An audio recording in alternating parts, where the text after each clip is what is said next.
So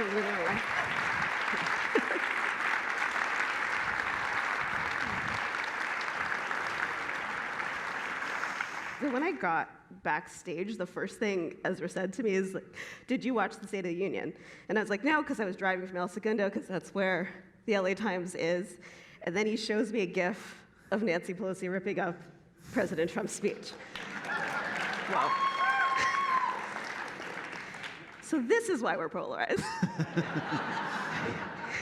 I mean, like, how do you... a product. How do you come back? Like, what... Yeah. Yeah. Yeah.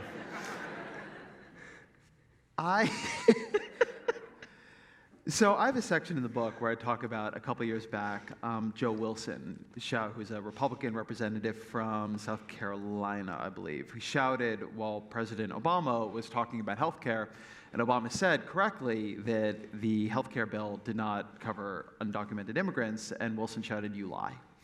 And what I talk about in the book is that this got Wilson rebuked by Republican colleagues. McCain said it was disrespectful, that kind of thing. Wilson had to semi-apologize. But he became this big fundraising star. And so it was actually propelled him.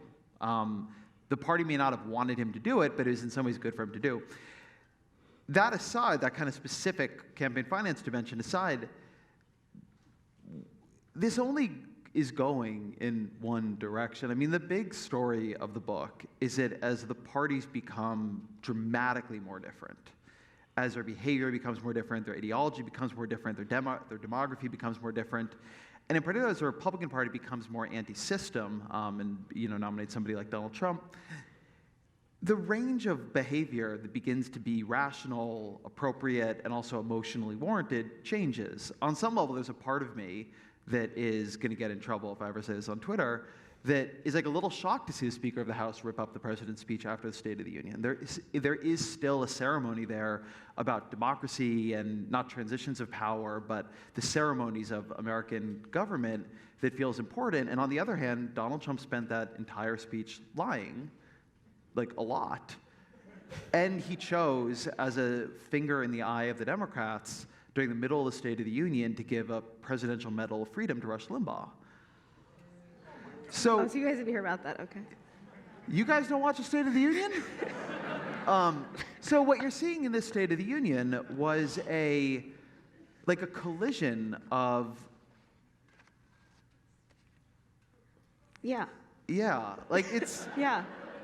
It's a little hard for me to blame Pelosi because that speech genuinely is offensive. It's also a little hard for me to blame Republicans who are astounded by Pelosi's act. This is what happens when the parties become so different that the things that feel, I mean, the Republicans in that chamber were thrilled. They think Rush Limbaugh is a hero for American freedom, well deserves a medal. And this is what it looks like. Yeah. And the thing that also happens is that there is a certain amount of American democracy and the function of the American political system that just requires people, asks people, doesn't require them, doesn't demand it of them, to put aside how they feel about what's actually going on and act in the system's interest. And that works until what's going on becomes more offensive and the system becomes respected. Right. And that's the tipping point we're often at now. But we still have these sort of ceremonial things that reflect a time when being a Republican was not perfectly, circular with being conservative and being liberal, and Democrats were not. And I think the question that I have, which I'm sure you can't answer because who can answer this, but where does this actually, what's the end point? What does this lead to? And I think nothing good. Nothing, yeah. So here, let me give this answer two ways. One way is that if you just draw the line straight, right? If it's a chart and you just extrapolate out, bad. The answer is bad. It ends bad. We are the only political system in the world that looks like our political system and has not collapsed. Fun fact about the American political system. When we invade other countries and rebuild their political systems, which we do every decade or so, we never give them ours, ever. Never happened. We didn't give Japan our system, not Germany, not Iraq, none of the countries we advised, nobody. We talk a big game about our Constitution. We build statues to the men who wrote it. We venerate it. It's kept under glass. But when given the opportunity, we never like Control C, Control V it over to another country.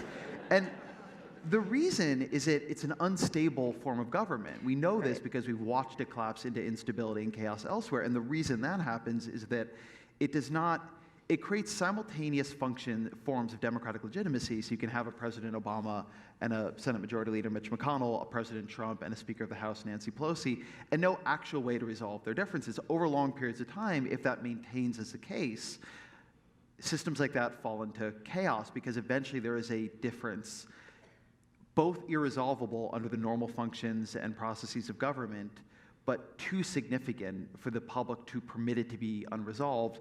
That's when militaries get involved, violence happens. We've seen this in the American system before. We had a civil war. Mid-century American politics, as you say, was much more mixed, which is why our system worked under those conditions.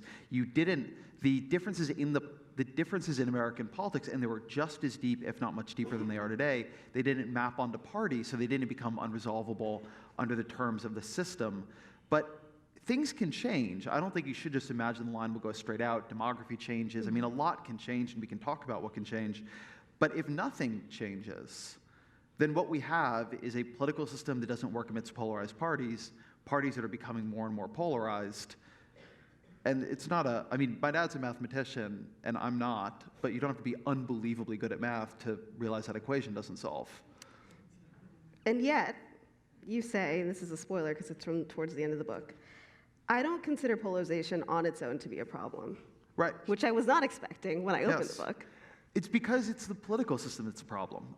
It's the interaction between polarization and the political system. So I've been thinking about something. This is a piece I want to write and haven't, and maybe Pete Buttigieg is going to storm to the nomination now, so I won't, but we'll see. Politics is weird. So I've been thinking about the politics of epiphany that are all over the Democratic campaign. So Joe Biden has a politics of epiphany. He says that if he's made president, his Republican colleagues or friends will have, he literally said, an epiphany. Donald Trump's best. Somebody snorted. I don't disagree. I don't disagree, if I have to be honest. So he says his Republican friends will have an epiphany that this Trump thing was like a super bad trip, man, and they're going to go back and work with him. On the other side, Bernie Sanders has a form of politics of epiphany, which is that there's going to be this epiphanic political revolution where all of America realizes what they wanted all along with social democracy, and they come out in droves, non-voters become voters, and they flood into American politics and sweep away the obstructions that elected Donald Trump or that made Barack Obama's presidency so frustrating to so many progressives who, including for that matter, President Obama, who wanted to get a lot more. And in a slightly different way, even Elizabeth Warren or Pete Buttigieg have something of a politics of epiphany where that version of epiphany is that they'll get elected and the Democrats in the Senate will recognize the filibuster is a bad idea and change the political system itself. I don't think people realize what a weirdly American thing politics of epiphany are. Do you guys know the underpants gnome thing? Right? So South Park, which is a TV show. I don't know it. I've heard of South Park. Okay, calm down. You don't know you're a person of the internet. This was a big deal on the internet for a long. Okay, Shani, okay, just explain you were BuzzFeed. I know. I was on the news side. Does that count? You guys didn't screw with the underpants gnomes. All right. There is a famous South Park. I'm feeling dated by the second here. There's a famous South Park episode that focuses on the underpants gnomes, who are gnomes who steal underpants. And at some point, the boys follow the underpants gnomes back to the underpants gnomes' lair.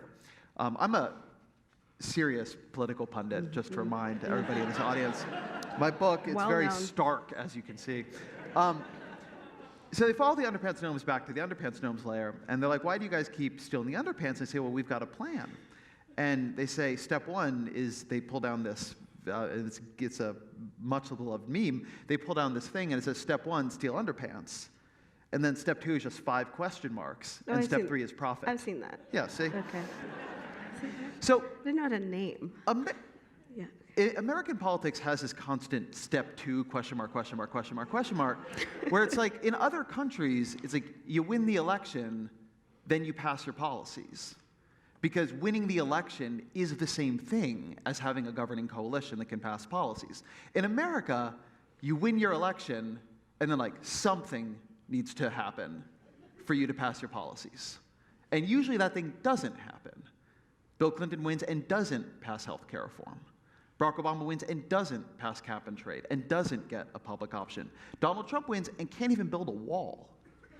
And so it's a distinct thing about the American political system that, particularly under conditions of polarization, winning elections does not mean you can solve any problems, does not mean you can govern the agenda that you promise the American people you will do, which creates a feedback loop of frustration because the American people are mad, correctly.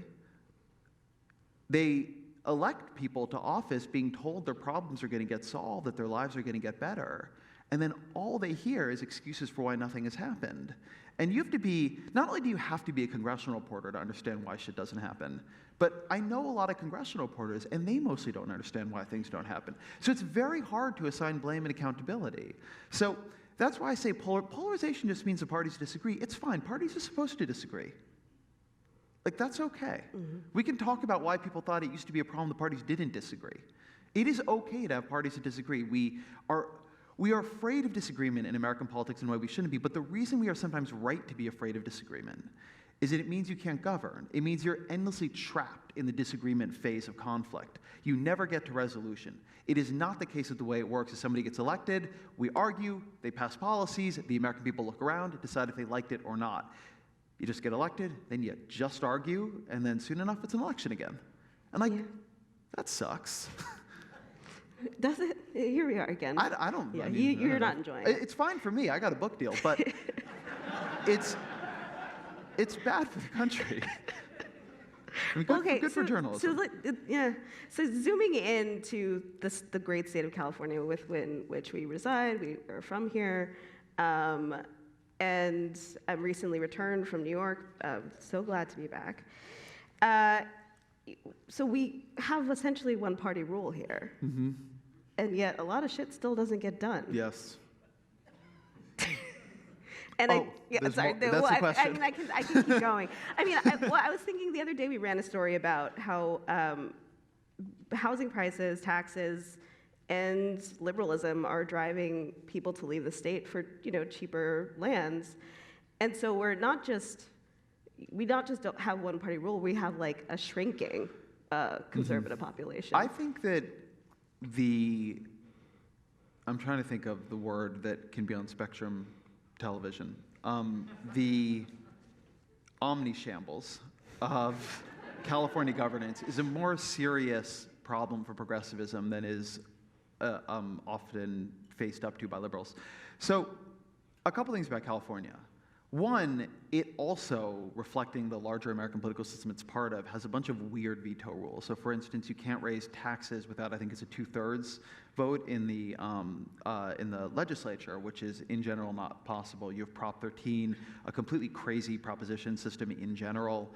For a long time it has had a lot of divided government, which has made things harder.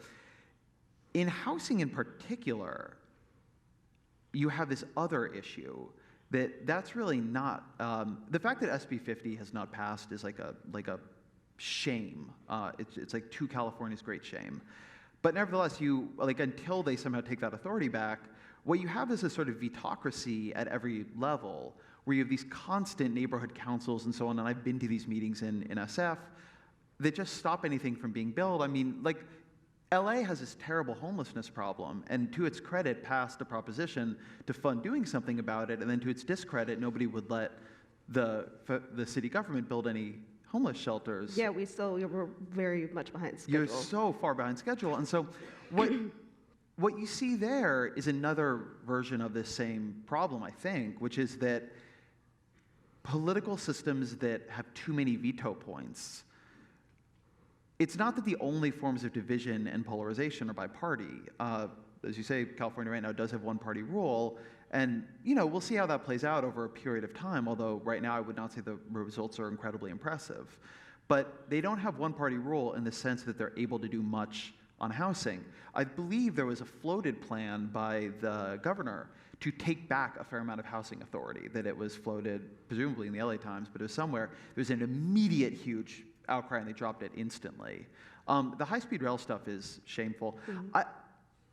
It is not my view, I should say, that if you just democratized the country and made it a lot easier to govern, you would have amazing, easy, efficient government. It's not an autocracy.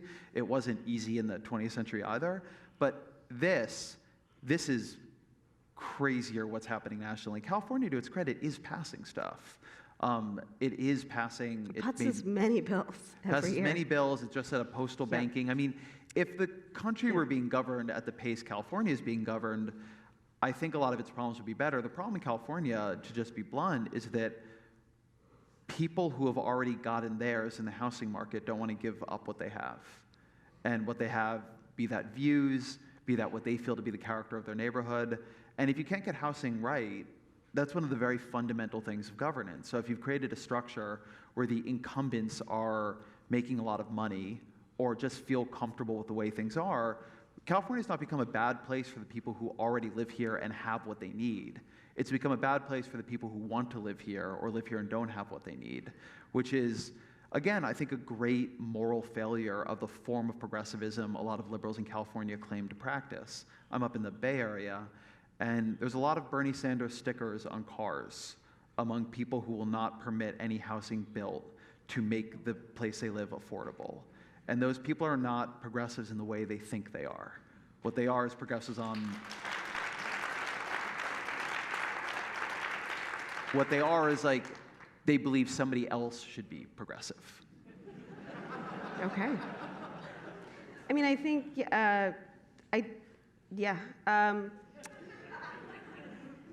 this sort of ties, it sort of seems like a non sequitur, but it sort of ties together, which is that you talk a lot about identity being, like, as I was reading the book, actually, I was surprised by how much I agreed with you.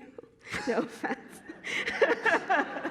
But been friends a long time. We have been friends a long time, and that's why. Have you secretly disagreed with me most of the time? I mean, You've been very nice about it. Yeah, well. So, you talk about identity as being this just the number one driver in some ways of people making choices that serve themselves and not others, I guess, is polarization. I was just trying to find another way of saying polarization since we've said it so many times. Yeah, I mean, oh, sorry. Yeah, but I think that I come from a place, again, I worked at BuzzFeed where, identity was, that was the core of our mission in some ways was, well, not the news side as much, but the idea that the internet can help connect people with identities and find all the different fault lines and ways that we get along. For me, I might be publishing a story about Congress, but when that post about 31 things the 90s kids with Jamaican moms understand, I'm right there, But you are kind of pointing out that the things that bring us together and identity also drive us apart. Yeah, identity is tricky. So one of the things the book is trying to do is pull back into a different definition of identity politics, because we have this way of talking about identity politics as if the only politics that is infused with identity is a politics of historically marginalized groups. That it's identity if Hispanic immigrants want a different immigration law, but if it's billionaire CEOs who want a tax cut, well, that's just politics. Right. So that's one dimension. Identity is something that we all have. We all have lots of identities. Some of them are contradictory, depending on which ones are activated. We might think different ways, vote different ways. One of the big stories of the book is the way identities have stacked up on top of each other, and so the parties are now much more separated by religious and racial and geographic and psychological and cultural identities. But one of the things about identity, which you're getting at there, identity is first and foremost about defining the boundaries of a group. And it's such a great headline formulation that BuzzFeed built there, because it's right there. The X things only Ys will understand. It's not just X things or, 23 things that are true about growing up with immigrant parents. Yeah. It's actually right there. It's like, we get it and you don't. Right. And so it's one of the ways, and I talked with Jonah Peretti, the founder of BuzzFeed, in the book. It's one of the ways in which I think the internet people didn't quite realize what they were playing with. I remember early discussions on the internet and IRC and things, and we all thought it was about, not we all, but it was thought to be about interests, right? They were signing up to talk about video games and medieval history, and one thing that Peretti says is that it's a pretty subtle line between interest and identity, and the primary dividing line is community. That interest plus community become identity. And oftentimes it's totally benign.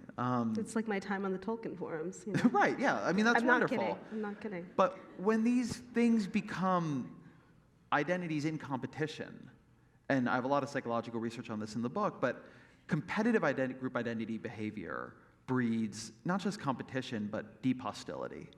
And the more important those identities become, the more, and the higher the stakes become, the more that's true. I can tell studies and stories from the book on this, but just look at sports, right? Here's a contest that the objective stakes of it are quite low. You don't lose your job if your team loses. Nothing really happens. The team isn't that loyal to you. The Rams left LA for a while and then came back to LA. What? The stakes are like very high for a lot of people. But what are they? It's you. What are you? I'm a Nats fan. What do you want from me? That's what I mean. Identity operates that powerfully untethered from anything like whether or not you'll have health insurance this year or your friends will go off to war. So then when you add those stakes onto it, then it gets, you see it all over the world, you'll kill for it. Yeah. And so that's the thing, is those identities, we used to have these identities that pulled us in a lot of different directions. Maybe you were a Republican, but you're also a union member, you lived in the South, and now as it increasingly stacks, and so a challenge to one is a challenge to all, we think of politics as being a contest over policy, but policy is often very positive sum. I can sit down with somebody who's more to my right on healthcare and dream up a plan that we'll both like more than the status quo. But when it's identity and power, and a lot of it is power, right? Because it's about who will win the next election, then it's zero sum. It's not positive sum. But also what about when your identity puts you in a more vulnerable position? And I think that's something that you kind of touch on, but I think I'm curious to hear your thoughts. For some people, it is bodily threat, whereas for others, it's, a threat to my way of life in some general, sense. How do you think about, are all rational decisions equal? Say more. What I mean is, when people make decisions to sort of preserve they're voting for their team, right? Mm-hmm. Versus people who are voting for themselves. I think that's the question that I think I had a little trouble with as I was reading it. If you're voting for your right to have an abortion or your right to do whatever, it's a little bit different than voting for, the guy that you think should get a chance or the guy that shouldn't be. I'm trying to think of how to put it. I guess what I'm trying to say is there's different things activating this sort of rationalization. I think that's right. I don't know how much psychologically people feel that. So one of the things I talk about in the book that's been found in a bunch of studies is that when people aren't that attached to politics, they vote for pretty direct self-interest reasons. They look at somebody's policies and say, what will that do for me? And the more people get attached to politics, it's a basket of things. It's, in some cases, you say, very direct, like my body, my job, my children are on the line. But it's also an expression of what you believe about the world. And both of those things are a very deep form of self-interest. All of these are tricky territory, but choice is actually a really good example here. Some of the people voting for that are voting for it in terms of my right to be able to choose what happens to my body. But the pro-life side of that is incredibly vociferous and intense, and in some ways it doesn't, from the outside, it's not their bodies on the line in the same way, but it's the morality, to them, it is the morality of the world they live in, right? So the threat feels as present. I think so. I think you see that in the way people act. A lot of times the most intense actors in politics are not the people who are most on the line. They're often more pragmatic because they have the most to lose. But when it's psychological identity, people will really go to the ramparts over it. But I think it's sometimes hard to cut that distinction. We are very good at rationalizing and imagining what our interests are and how to align them with what we believe to be true about the world. So people will take things that are probably not a direct threat to them in the near term and understand them as such. So I think a good example of this is climate change. The language around climate change on the left, and I'm somebody who's very, very deeply alarmed. I think climate change is a very deep emergency. To make it more urgent, there's been a change in rhetoric towards it's a direct threat to everybody right now. For most of the people talking about it, it's actually not a direct threat, not in any time soon. And for most people who live in a wealthy country, it's like, in the foreseeable future, people will be fine. That's not true if you live in Bangladesh. It's not true if you're poor and live in an area with mudslides. But there is a tendency to take things that, from the outside, if you were like a political scientist looking at it, you might say, this is an expression of identity.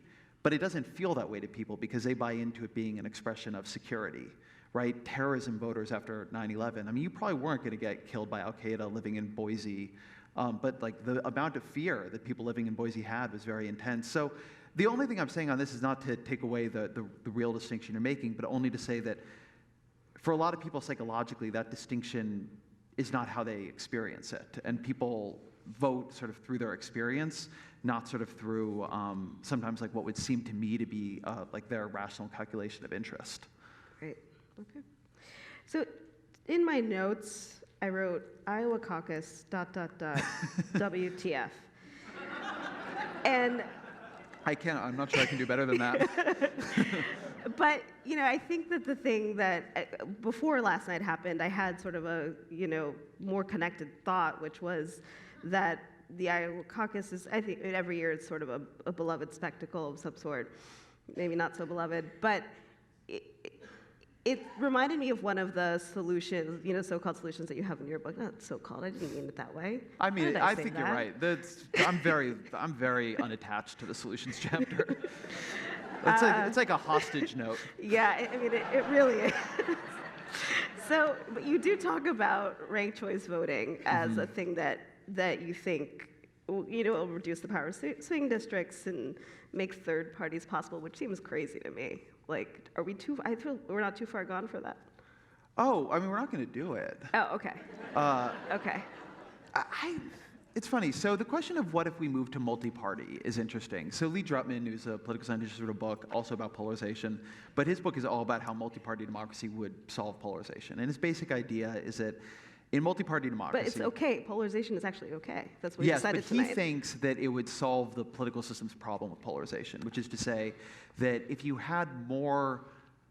If you think of it as like a zone of positions and people represented more like spaces within that zone, within two parties, the incentive is to differentiate as much as possible.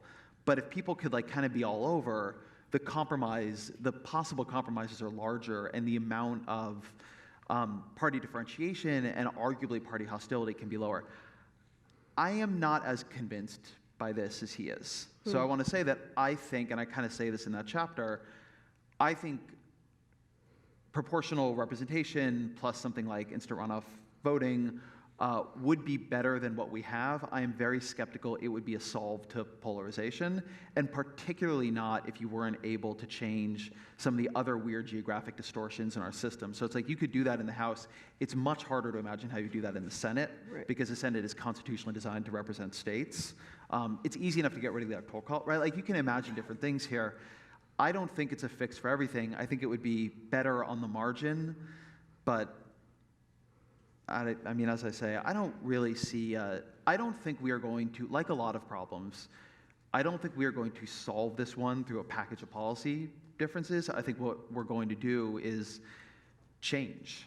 I think the country will change. I think demography will change. And either it could change in a way that I prefer, right? Like I think of this in some ways like the California example, that democracy just changes enough that say Texas and Georgia go blue, and that means the electoral college doesn't distort in the way it does, and like DC and Puerto Rico become states. And you can imagine it's becoming more small d democratic, and then both parties have to compete for more of a majority of the population, and that moderates the system a little bit and makes it more governable. it can also change in a much worse way. It can change into disenfranchisement. And you see real efforts at that in red states right now that recognize the Republicans in power recognize democracy as a real danger to them. And we've definitely seen political systems change so that an emergent majority cannot express itself. And that becomes a real dangerous form of legitimacy crisis over time. So I am confident that in 20 years my book will no longer be operative. But I don't know if that will be because things got a lot worse, or they got better, or they just became different, and the AI now rules us in a benevolent but nevertheless firm fashion. One can dream. One can dream. I mean, I think, speaking of change, I mean, I think, like I said, we've known each other a really long time at this point, and I think it's been interesting to see you change. And I think I can't imagine that Ezra that I knew when I was 25 would be so kind of like, I don't know what's happening. I think you would have been a little bit more solution-oriented. That's a good question. I think I wouldn't have been more solutions-oriented. I take, let me think, what was I like at 20? I mean, I was worse. So that's probably right. It's true, me too. Yeah, I was worse. Yeah. I think it's true that I felt more confident about what the answers were for politics when I was 25. But when I was 25, it was, I moved to Washington when I was 21 in 2005, so it would have been 2009. Yeah. 2009, a lot was going wrong, but you had functionally a governing majority trying to fix things. And they were, making things like the trend seemed like it was in the right direction. I think that watching the Obama era, I think I was pretty realistic through that about what the difficulties in governance were. But watching that end in Donald Trump,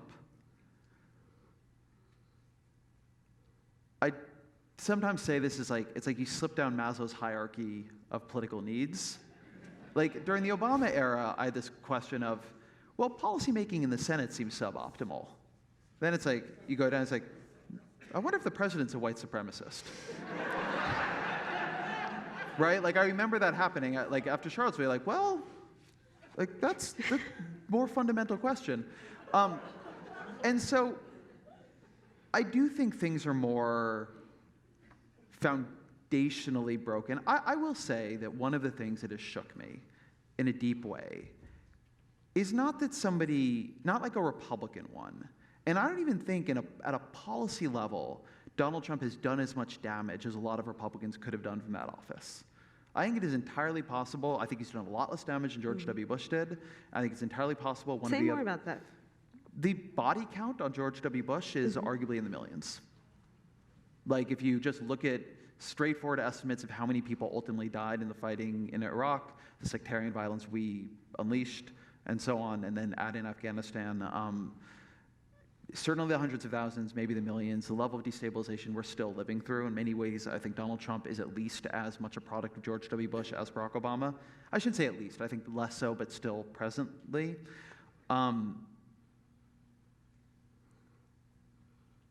But, and this is not a but that in any way, I don't like the nostalgia for George W. Bush. I would have thought that the American people would have looked at somebody who acted like Donald Trump and said, not him. Whatever else he believes, whatever else you think, not somebody who acts like that. It's too crazy, it's too dangerous.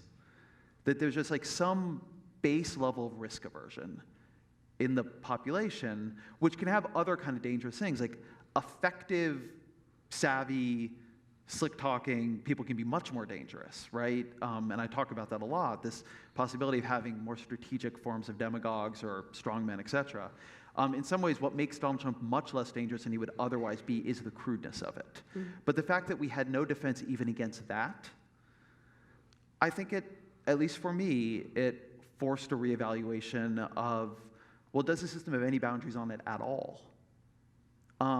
And if we're so polarized, which I think is actually the answer here, that negative polarization will hold somebody, will get even somebody like Trump over the finish line. And it wasn't only that, right? It was like basically negative polarization plus white resentment politics. And the Electoral College. And plus the Electoral College. I think that's a system that needs to be understood in its full gravity. not a system that I have some great way to solve. Right. But I think you talk a little bit about mindfulness in terms of just thinking about, as we all try to, surf the waves of everything that's going on around us, and it just seems like every week is crazier than the last for many different reasons. The blossoming of meditation apps and all of that, it's understandable. I'm curious to drill down a little bit with you about what political mindfulness is. Yeah, I talked towards the end of the book about something I call identity mindfulness, and I knew that sort of bringing that in and that terminology in would, like, are you really saying we're going to solve American politics through meditation? And the answer is no, I'm not saying that. The thing I'm saying there, though, is one of the things I'm trying to get people to do in the book is recognize identity, which again, we all have hundreds of. Identity is a constant psychological layer in which our behavior and our actions are operating, but more than that, it's a constant dimension of political manipulation. And not just political in the sense of politicians, but media. What we do is often certainly emotionally manipulative.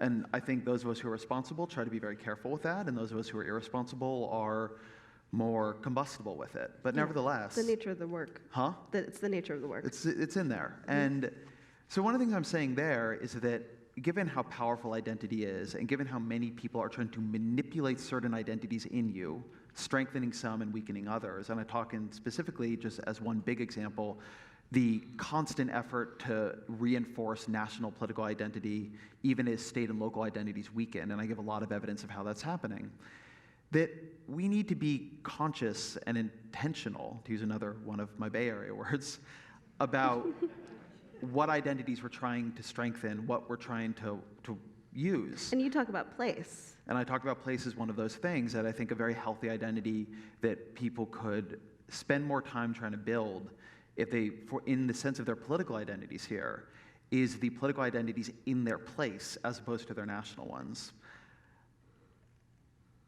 One of the things happening right now is that the media and social media and the politicians are in a sort of, I don't want to call it a conspiracy, but a feedback loop of emotional escalation. Mm-hmm. And we were just talking about it tonight. The two things we told you, it's actually a good example. The two things we told you about the State of the Union, which is an hour-long speech, had a lot in it, was that Donald Trump gave Rush Limbaugh a Medal of Honor, or a Presidential Medal of Freedom, and that Nancy Pelosi ripped up the speech. Didn't tell you any of the policy that came out in that speech, none of what he said about his record, about the economy, about healthcare. We just told you because it was authentic, authentic to us too, these two moments of intense emotional charge, right? And those are the moments that go viral on social media. That's like, I actually didn't watch a speech tonight because I had this and I was with my family. And so when I was checking in on social media, that's primarily what I saw too. And so I don't think, nobody in that loop is like sitting there saying like, ah ha ha, like I'm gonna like make Ezra feel crazy tonight. But that's functionally what is happening. Right. And everybody's making rational decisions that then get filtered through, the platforms that tell us this is what mattered. And so it's not like, I mean, we all covered Vox and the LA Times and BuzzFeed and everybody. We covered a lot of other parts of the speech too, but we both know what is going to be up on Chartbeat if we like turn that on, which is an analytics program everybody uses. And so one of the things I'm trying to say there is that it's going to take a lot of work to even just see what emotional things politics is triggering, because it happens super fast. And what those two moments are there to trigger functionally are, that is either triggering like a liberal, how dare you, or a conservative, how dare you. Right. There was also some boring stuff in the speech about foreign policy. And like, and so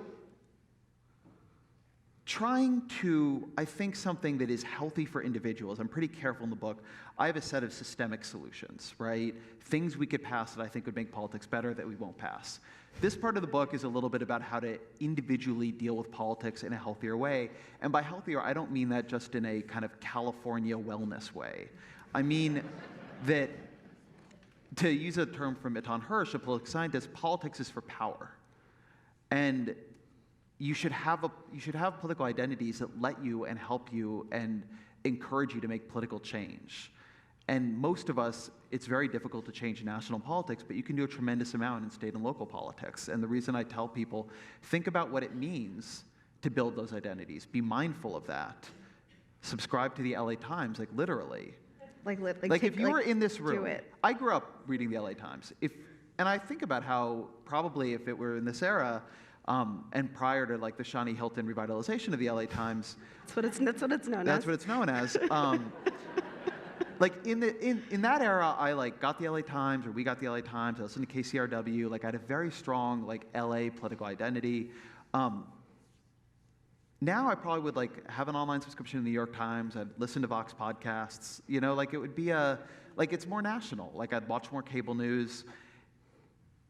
It's a decision to make to see something every day that shows you things happening in your state and local area versus your national one. But it's a decision you have to make because there's a lot of money in pulling you to the national side of that. And that's what I mean about mindfulness. Like, it is true that I'm like very personally into mindfulness, but one of the reasons I'm into it is that it turns out it takes a lot of work to figure out what the hell is going on in your own head. And if you don't get into it and do it, somebody or something's going to do it for you. Either it's going to be the world around you and your own neuroses, speaking for myself, or it's going to be like very well-funded political operations who are micro-targeting you on Facebook and media that has A/B tested 26 headlines and has found the one that gets the most the most emotional charge, and on and on and on down the line. And like, just continuing in that example, like the state and local players don't have as much money and definitely don't have as much distribution to do that, and there isn't as much competition. We can barely A/B test right now, guys, so you should definitely subscribe. No, I mean, yeah, what I was coming back to the LA Times has actually been really thrilling to me to be in a place that has a sense of place, that has a sense of community around it, that I get signals that don't just tell me what the internet is mad about today, although that is valuable in its own way, or what the internet is celebrating, but also what people who live here care about, think, want to know. I mean, I would never have guessed that homelessness and housing would be such a driver of subscriptions, frankly, because I'm in the sales business now. But you know, our readers, people like you, people across the city, across the region, across the state, want to know what the hell is going on. And being able to answer those questions is such a joy, even in the madness, even in sort of like the most depressing state that we are in at times. But like, just like a show of hands, how many people here can name their state representative? Oh. I can almost see that, but that's pretty good. That's I've asked this at a number of places, and that's the highest number. So good for you. And we're agreed, right, that I mean like your California legislature representative, not your member of Congress, right? Okay, good. Yeah. Most of the places I've been, like it's like 4 people. Right. And so it's just that person will sit down with you. Yeah. And your member of Congress won't. Right. You know, that person's dying to talk to you. Yeah. And so, I don't know, we don't need to go too far down this particular road, but that's what I mean by. But that's a little bit what I mean by mindfulness. That it takes work to set up an informational ecosystem that is going to pull out the identities that are powerful. I think a lot. There's actually, to go back to the New York Times, because they do some good work. You guys might remember this. There was an article that came out by a guy named Sam Dolnick about, must be 3 years now, 3 years ago now. It was called "The Man Who Knew Too Little." And it was about this like former Nike executive who, after Donald Trump won the election, retreated to a farm in Ohio and simply refused to know anything about politics. Like literally, like he would go and get his coffee early in the morning wearing noise-canceling headphones.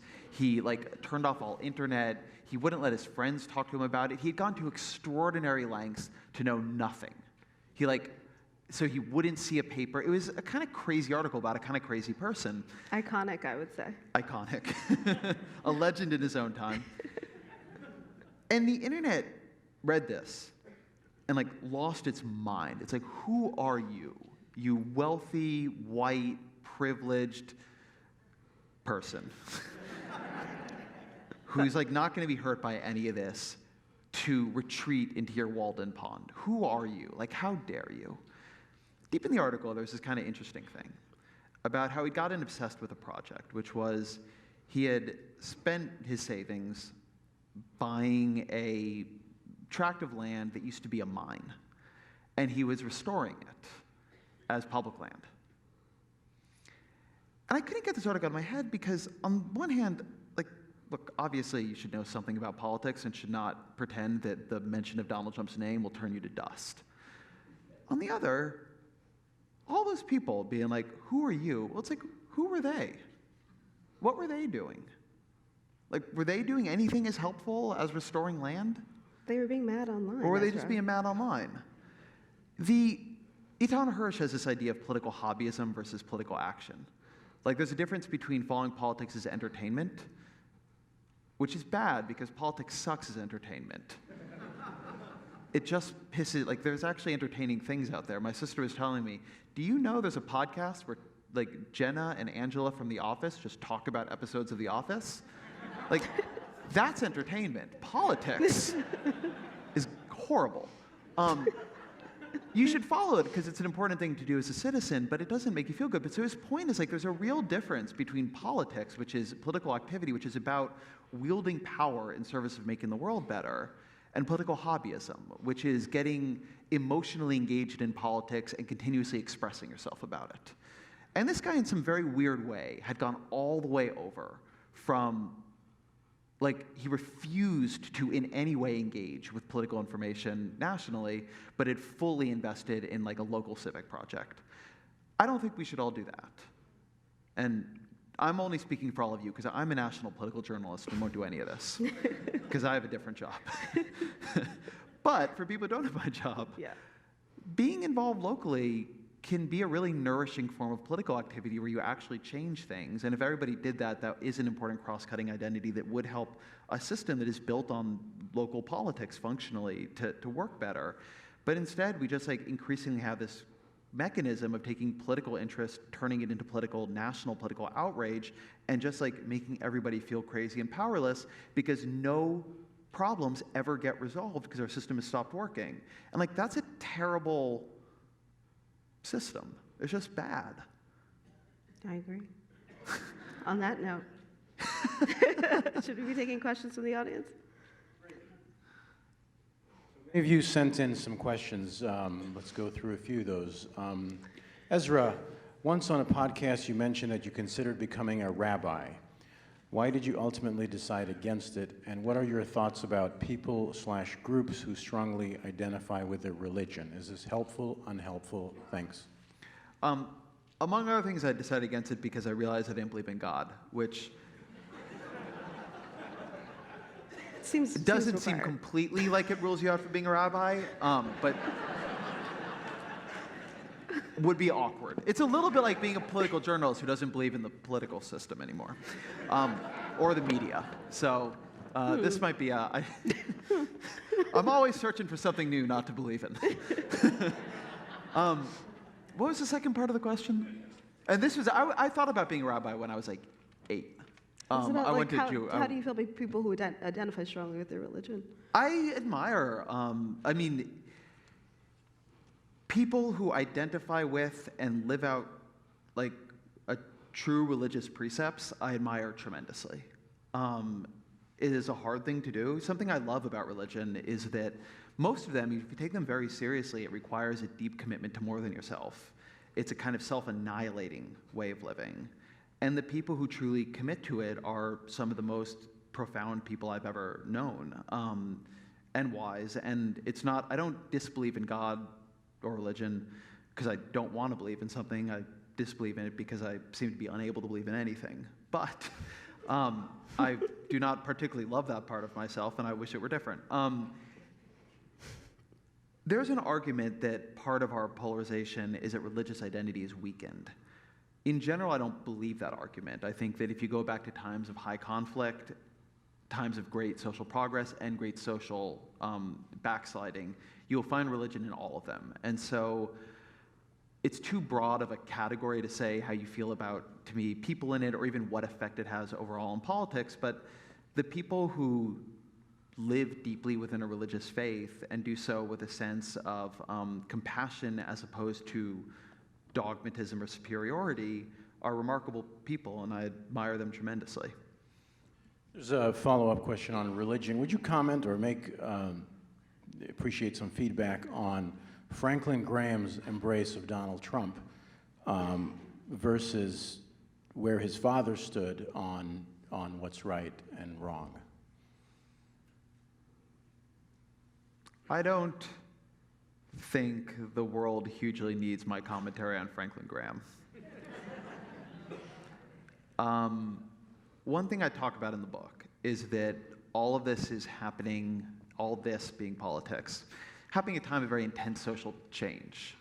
And I think some of this people know, that we're racially becoming what demographers call a majority-minority nation, which has already happened to California, that in terms of our foreign-born population, it's gone way up, so it was about 4% in 1974, I think it was.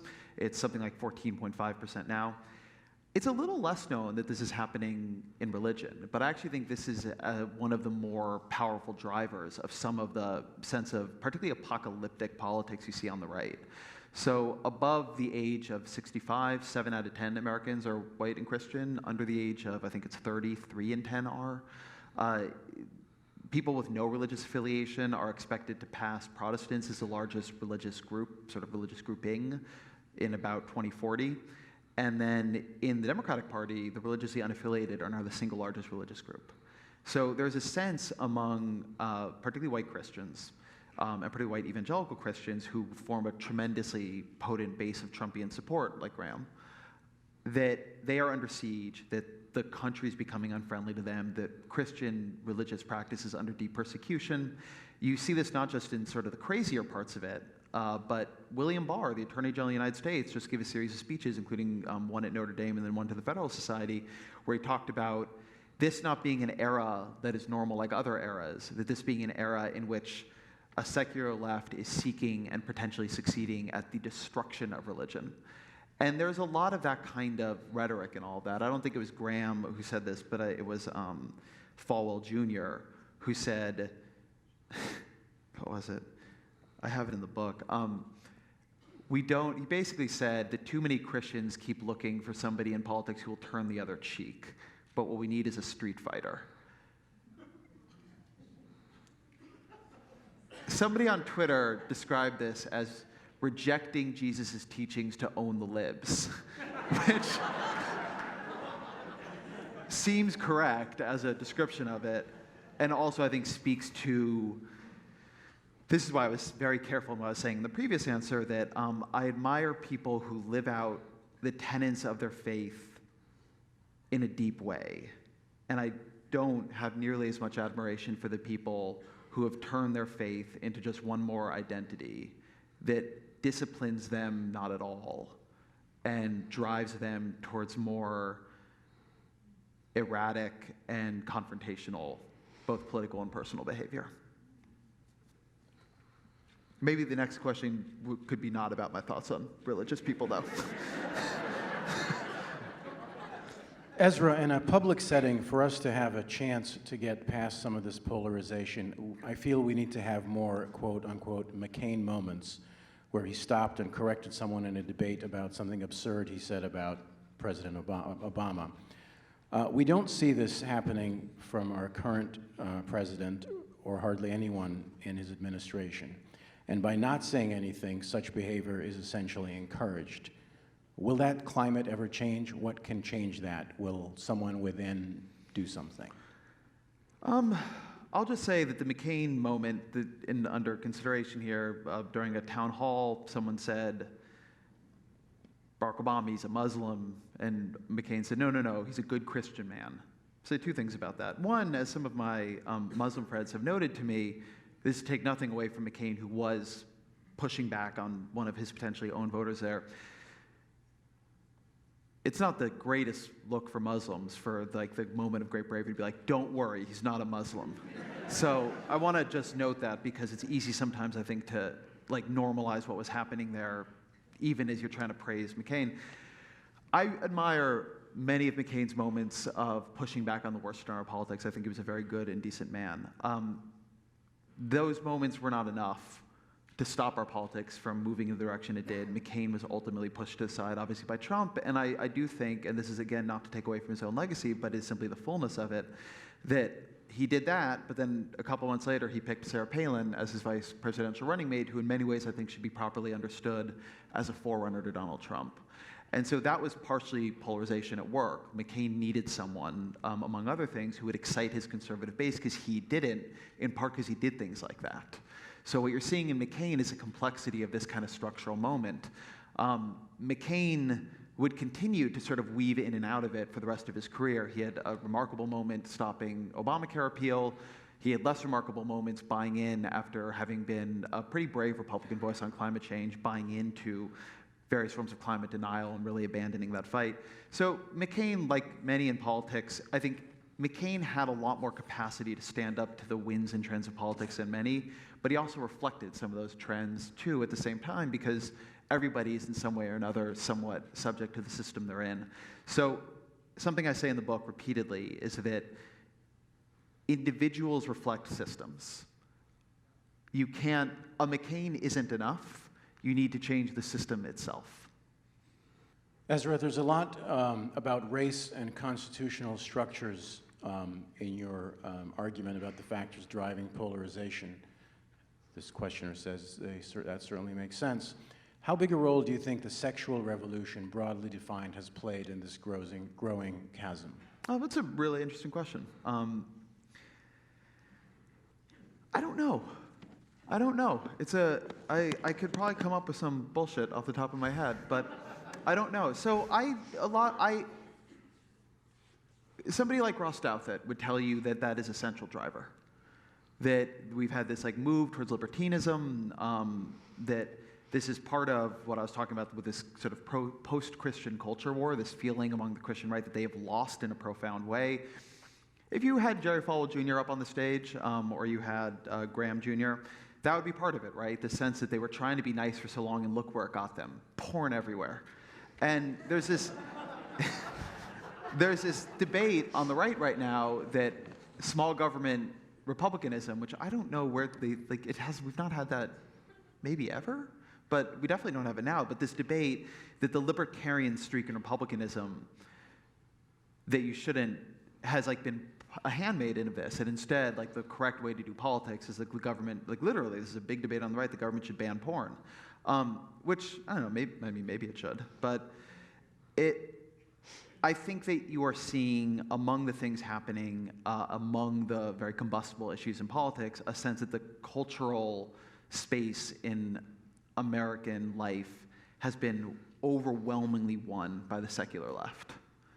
And that is a very powerful driver of cultural resentment, particularly among older and more religious Americans. Something I say in the book is there's a sort of imbalance of cultural power and political power, where like an older white Republican right holds a tremendous amount of political power but feels it has completely lost cultural power.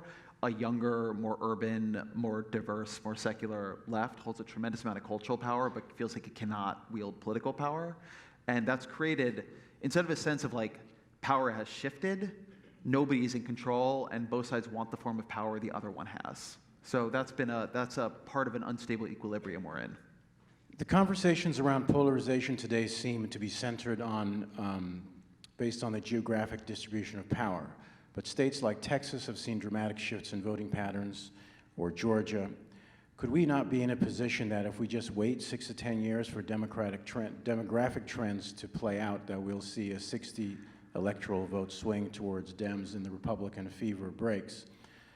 Because in order for them to ever win national elections, some of the issues which polarize us the most. Anyway, please validate this thesis so that I can leave this lecture tonight feeling better about things. We could be. The thing I will say is the future doesn't come to those who wait, it comes to those who make the future. So Texas and Georgia, demography doesn't just happen on its own. I mean, some of it does. That's sort of how demography works. But I just had a kid, I know a little bit about this. But Texas and Georgia certainly will not turn blue on their own. That's tireless difficult work of organizing and driving people out of California through high housing costs. And so, from a political perspective, I applaud the work and the sacrifice California is putting into this project. But also, that's going to be a lot of political organizing on the ground in Texas. I've been a listener of your podcast since 2017. I've heard you struggle through the writing process for at least that time, and I gather long before that. Thank you for joining me in that. Can you describe any moments of epiphany or clarity during that process, either connected to an external event like Trump or your son's birth, or coming from internal reflection that really pushed your theses forward and got the book over the hump?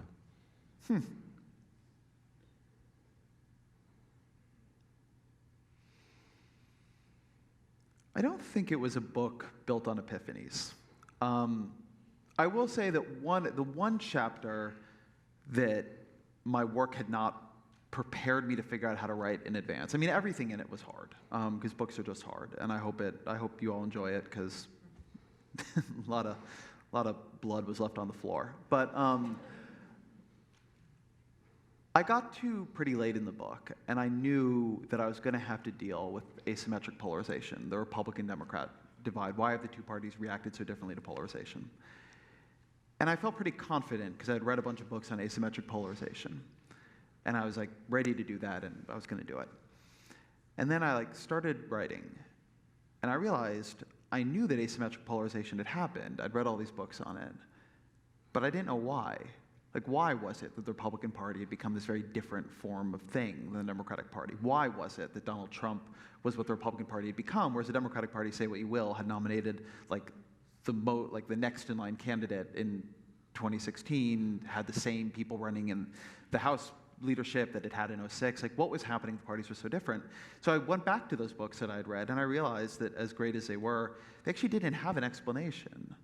And then I called a bunch of political scientists, and they didn't have an explanation.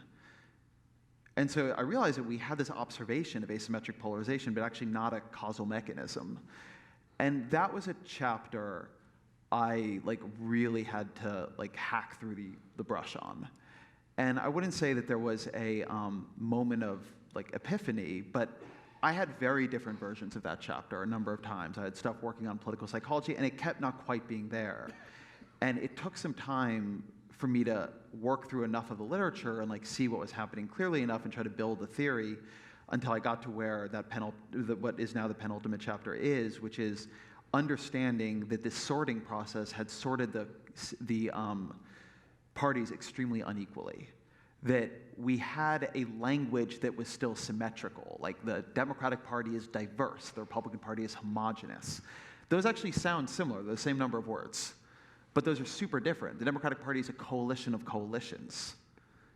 The Democratic Party is 50% liberal. The Republican Party is 75% conservative. The Democratic Party has white liberals, but it also has quite socially traditional African American and Hispanic voters.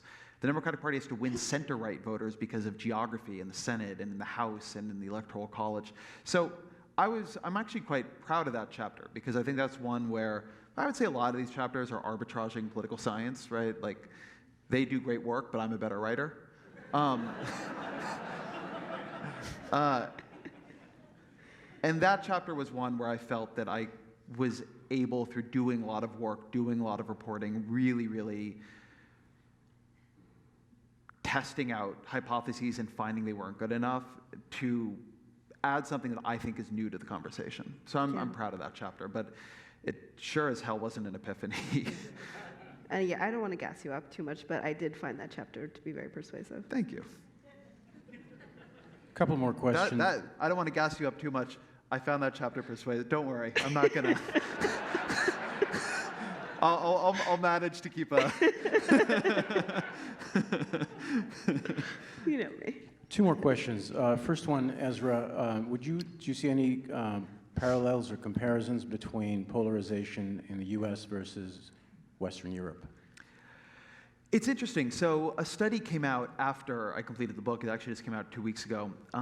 I did not look super deeply, but there wasn't really a good data set on international polarization, and I didn't worry too much about it because countries are different, and But somebody just created one, actually, just super recently. It was an NBR paper from Matthew Gensko, Jesse Shapiro, and Levi Boxell. And it's tricky because different countries have very different party systems and they use different measures, but they basically created a reasonably comparable measure of effective polarization, which is how people feel about the other party or other parties. And what they show in 9 countries, including the US, Canada, and then a number of Western European countries, is that in 5 of the 9, since 1980, polarization has gone down, not up. So that was interesting. So it's not a purely secular trend. It's not an international trend that it's always going up. Then the second thing that was interesting about it was that we look like much more of an outlier at the beginning of the data set than at the end. So our current level of polarization in terms of how people say they feel about the other party looks much more like the international norm. It's about 5 points higher than the average. Than our first level, which compared to the other countries' first readings we were 13 points lower. And then if you do another conversion of the data to only take readings that are very close to each other, it's about 10 points lower. So that tracks a story I actually told in the book, which is what was unusual was the depolarized mid-century period, not the current period. But again, those systems, they do have their own problems. They are quite different. I wouldn't rest everything on this data. I think it's hard to do this kind of comparison, and I've heard reasonable criticisms of it, but I do think it's I think it implies, one, that the rapid rise in polarization we're seeing is not something you're seeing everywhere, but that, two, what is unusual is not polarization, which is part of my argument that polarization is not actually itself a problem, but what is unusual is a particular interaction of polarization and our political system. I mean, just a fun, Britain is very polarized, it totally is. And Brexit has been a deep cut in that society. But just it's not a thing that now that Boris Johnson has won, well, that's going to change nothing because he still can't govern. The expectation is Boris Johnson's just going to govern now. And that's how countries typically work. And so what's distinct about us is our political system, not, as far as I can tell, our polarization. Final question for the evening. What are points the book makes or assumptions it relies on that are the least likely to be correct? What blind spots of yours might be at work that affect the conclusions you draw? So a couple.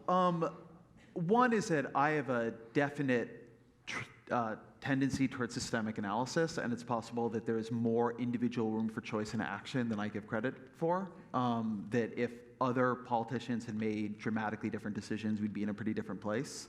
I still think we'd be pretty polarized, but I think if Donald Trump were not president, this book would not have the feeling of urgency it has. And so the level of kind of inevitable feeling systemic analysis, the book, into something people have told me, the book feels like it can only have ended one way. It's actually not really even my view, but I think that the book relies correctly on system-level analysis, but obviously there's some room for individual choice and decision-making. The other thing is that I just did an interview with Jill Lepore, who's a great historian at Harvard, and it'll be on my podcast on Monday, and I'll title it Jill Lepore on Everything I Get Wrong. Because she basically came in and she's like, cool book, but what if all of political science is just wrong? And I don't think it is all just wrong, but she's not wrong that I'm relying on a form of social science to validate political reporting that is certainly going to be only one model for seeing it. And that I think this book is right until something changes. But something will change, and then parts of the book are going to stop holding very fast, right? Like the questioner who asked, what if Texas goes blue? If Texas goes blue, all of a sudden, the system doesn't look nearly as un-small d democratic. And so I keep looking at you, but these are the audience's questions, and you're like Batman over there in the corner. What if Texas does go blue? What if Hillary Clinton had just won? Would this feel? I mean, actually, I think we would feel super polarized if Hillary Clinton had won. But nevertheless, you can imagine things feeling different. I don't think that would make the book's analysis stop holding. But I do think that relying on as much social science as I have in the book, it can create a feeling that this is the only way it can be, when that work, the fundamental premises and assumptions it relies on is that what we are seeing now is true. at some point it will stop being true, and then it will be on us to recognize it has become untrue. And I will say this is actually one of my great fears for myself as a journalist, and I have a lot of thoughts about, I think about this all the time. This book, as much as it is anything else, is a refutation of the dominant political understanding when I came to Washington, which is that when I talked to the people, and I see Shani nodding, when I came, and for much of my career, and still true to some degree, although I think increasingly less so, the political pundits who ran all the papers and had all the columns and so on, they baselined everything to the 1980s. Like, that's when they had made their name. That's the model of the system they knew. And so it was like there was a macro on their keyboard, like political problem, like Control-V. You remember when Tip O'Neill and Ronald Reagan got drunk and fixed Social Security? And it just was like on everything. And it was very clear to me this wasn't how it was working. And one thing about this book that it is trying to deal with is that they weren't wrong that that model of politics had functioned at a time. They were wrong that it was still functional. It's an issue with Joe Biden, who's like, I used to do this. I bet I could do it again. No, he can't. I don't say that to like be a jerk to Joe Biden. It's just not going to work that way because the underlying system has changed. I got to Washington when it was polarized. And it was clear to me, though it took me time to try to figure out what I thought was going on, that it didn't work that way anymore. This is a book trying to explain how it works now. At some point, this book will be wrong. Not yet, so you should buy it, but at some point. And the question for me, and it'll be a question for the system more generally, is how long does it take us to realize that it's no longer true? Like, politics, like any other system, changes when people realize something about it is no longer true, and the boundaries that used to constrain one kind of behavior are off. Donald Trump, in an era of polarization, understood that. There are things, and I explain them in this book, that would have made him impossible at another time, but he's possible now. Something else will be possible soon, or maybe not soon, eventually. And somebody will see it. And one of the things I worry for myself, having talked myself into the model of this book, is that I won't see it. So we'll see. But I am not the person to ask the ways in which this book is wrong. I think right now it's more right than wrong. But I know that it will become wrong. And my hope is that the model I've created here is transparent enough, both to me and to all of you, that it'll be clear which part of it has changed when. But we'll see. All right.